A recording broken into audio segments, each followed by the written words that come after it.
Yeah, about the same as I said last night. Fumble early, hand them 7 points, give them life.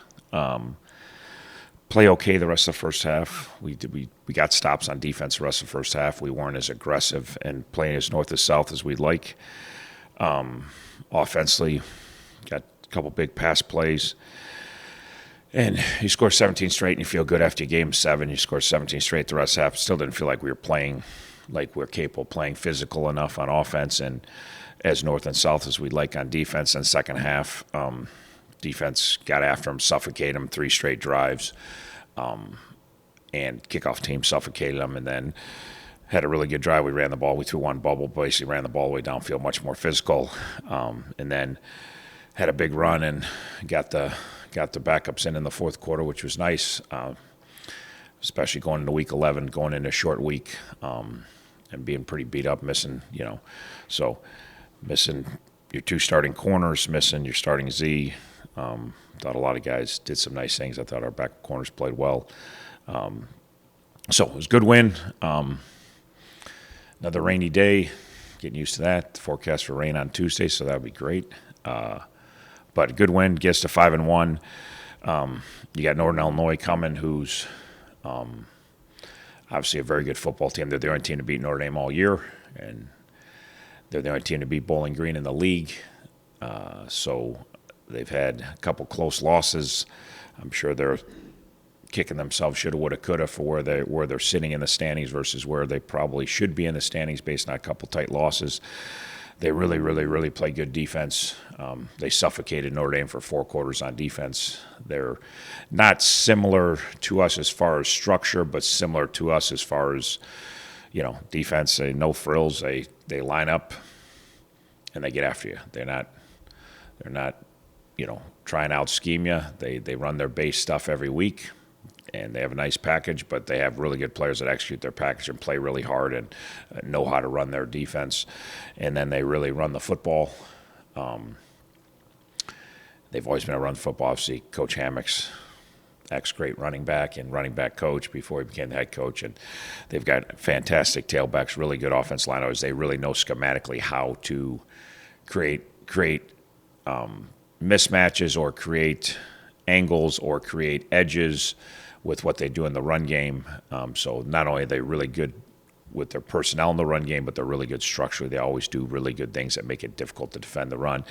And then like every team like us that like to run the ball, like they take their shots and make big plays in the pass. But very similar to us, when I say they're going to run the ball and play defense, and they're going to wear you down, and that's how they win. And so they're again, it'll be a fight for every inch next Tuesday night. It'll be a knockdown, drag out, and you're gonna.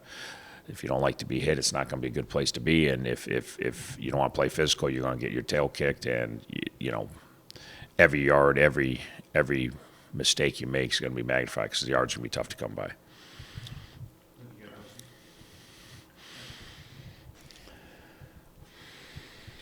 You guys are undefeated this year when Keon rushes for over 100 yards. He had a career high again last night. It seems like it just gets better and better and better every single week with your run game on offense. Do you see anything changing, or do you see your guys just kind of getting more comfortable as the season's gone along? We've played better. Obviously, we've gotten a good groove. We played, like I said, I think we played really good the first 3 weeks of the season. We didn't have anything to show for it. I think weeks 4 and 5 we didn't play very good football, and when you start 0-3, I don't think those 2 weeks we were in a very good place of trying to play. We kind of were frustrated and playing like a bunch of frustrated players, and then we kind of got back into a good place. So, the run game's been good. Like we talked last night, Keon really and the O-line are working, and all our backs are working in conjunction together. Like our backs are really pressing stuff and setting up the O-lineman and giving them an opportunity to work their combinations. Our O-lineman's doing a good job, and then we're blocking good on the perimeter. Nobody's run the ball an inch against Northern. There's no run yards in 10 games. Notre Dame runs the ball really good. They couldn't run the ball for 6 inches. So yards, again, rush yards will be hard to come by. We got to find a way to run the ball some and carve out an existence, but they are very, very like our defense. You watch our defense for 10 weeks, there's not a not a lot of yards gained on the ground. So we don't want to become one-dimensional like our defense in Northern makes people become one-dimensional pretty quickly, and then they get after them like our defense likes to do. Then they pin their ears back and get in their third down defense, and they got a ton of sacks and a ton of TFLs. Their 2 interior D linemen their stats are unheard of for interior. Like, we've got great interior D linemen here, and they don't. I mean, you're talking about 19 tackles for loss and all this quarterback hurries and like their ability to. So they're a very imposing group, and if you get off schedule, then you're in for a long afternoon, just kind of like when you play our defense. Brett went over 10,000 yards last night. A lot of that speaks to his physical abilities for one thing, but also a lot going on there, having a guy that experienced between the ears, where he can read the defenses. And how much has that helped you in this stretch drive? Yeah, no, we got two phenomenal opponents in a row coming up here, 2 of the best teams in our league. And it's going to take everybody. It's going to take, but I'm with you. Brett's throwing for a lot of yards because he's physically good and he's really accurate. And Brett's throwing for a lot of yards because he throws the ball to the open guy. He can read coverage and take what the defense gives you. He doesn't force the ball. He throws the ball to a lot of different guys. And that's like any good quarterback or any great quarterback will – not just pick the receiver and throw it to him, but if the defense dictates this, you get the ball there, and he throws the ball to a lot of open guys because he can read coverage and get the ball where it belongs. Coach, your offensive line started over 150 games. Their D-line, I think they got 4 or 5 guys with over 4 sacks. Just how big will that matchup be? Yeah, no, it's tough. It's going to be huge. Like every week at the Battle of the Trenches, and they've got a really good O-line. We got a really good D-line. They got a really good D-line. We got a really good O-line. It's going to be like I said, yards. You're going to fight for every yard, and they don't give up a lot of yards. They don't give up a lot of points. You look at even I think they lost a game. They gave 17 points and lost. Like they don't, even in their losses, they don't give a lot of points. So, and they run it and they play short games, similar to us. That not a lot of high possession games when you play Northern, and some when you play Miami, because both offenses possess the ball pretty good, and so. It'll be huge. The Battle of the Trenches will be huge like every week, but you got 2 good groups on both teams that have been pretty dominant, and we'll have our work cut out for them. You guys got anything? Hi, I'm writing a mid-season check-in story, and I was just wondering whose performances so far this season has surprised you the most? Good question. Okay.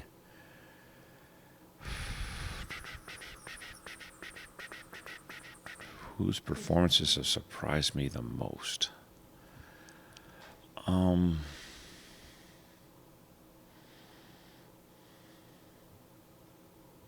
I wouldn't say, I don't know if I use the word surprise, but I'd say guys that have played at the younger, inexperienced guys that have played at a higher level or at the highest level we'd hope. Like on offense, Javon Tracy, Reggie Virgil, and Keon Mosey were not. They're kind of backups, and we knew they were going to be starters. We knew they're talented players, so we knew they had a high ceiling, but they've kind of become what we thought they'd become. So I'm not surprised, but I'm very excited at the level those guys have played. When defensively, Eli Blakey, Cy Walters, Adam Trick, Michael before he got hurt was really coming on. But those are guys on defense, same thing. Like Eli's been a good, solid backup. Now he's got to start, and he's really, as the year gone on, he's really risen to play at the level we need him to play. Adam Trick's another guy, the younger guy, hadn't played a lot, but we knew Adam was a good player, but it's proven out. So I wouldn't say surprised because I know we have good players, but those are guys that have really come on and stepped in and filled roles that need to be filled. Thank you.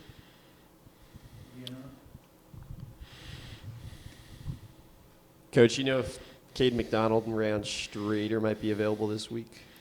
Yeah, they might be. Yes. No, we're hopeful. We're we absolutely do not know yet, but they're both trending in the right direction. But we'll see. We'll see how short week doesn't help. I wish we had a longer week, but we would love to have them both back, and hopefully we get one or both back.